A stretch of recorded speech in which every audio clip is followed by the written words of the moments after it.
بسم اللہ الرحمن الرحیم۔ السلام علیکم۔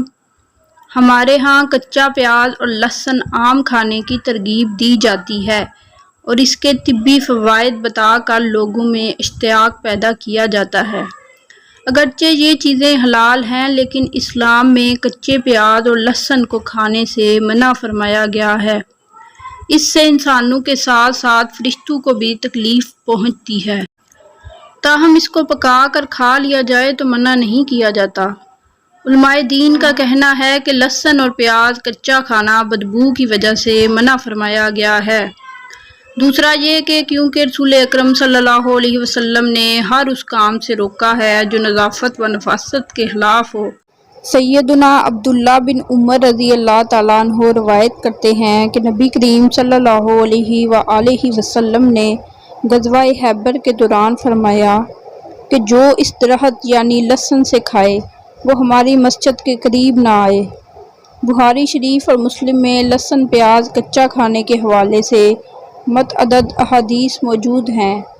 حضرت ابو طلحہ رضی اللہ عنہ کی بیان کردہ حدیث کافی طویل ہے جس میں حضرت عمر فاروق رضی اللہ تعالیٰ عنہ نے بہت سی باتیں بتائیں۔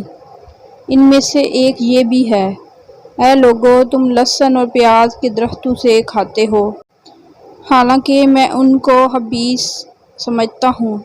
مجھے یاد ہے کہ رسول اللہ صلی اللہ علیہ وآلہ وسلم کے دور میں جس شخص کے منہ سے ان کی بدبو آتی، آپ صلی اللہ علیہ وآلہ وسلم اسے حکم دیتے کہ وہ مسجد سے نکل جائے اور بقیع کے قبرستان کی طرف چلا جائے، لہذا جو شخص انہیں کھانا چاہے وہ انہیں پکا کر ان کی بو ختم کر دے۔ حضرت جابر رضی اللہ تعالیٰ عنہ بیان کرتے ہیں، حضور نبی اکرم صلی اللہ علیہ وآلہ وسلم نے پیاز اور گندنا کھانے سے منع فرمایا۔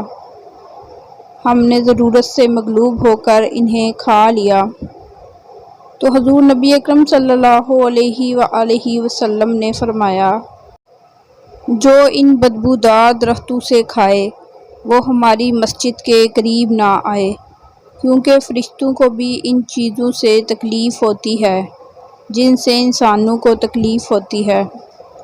اس حدیث سے ثابت ہوتا ہے کہ لہسن اور پیاز کی بو سے جہاں انسانوں کو ناگواری محسوس ہوتی ہے وہاں فرشتوں کو بھی بدبو سے تکلیف ہوتی ہے، لہذا جو شخص اپنے منہ اور باقی جسم کی صفائی کا خیال نہیں رکھتا وہ انسانوں کو تو تکلیف دینے کے ساتھ ساتھ فرشتوں کو بھی تکلیف دیتا ہے، جس سے انسان روحانی طور پر بھی کمزور ہو جاتا ہے۔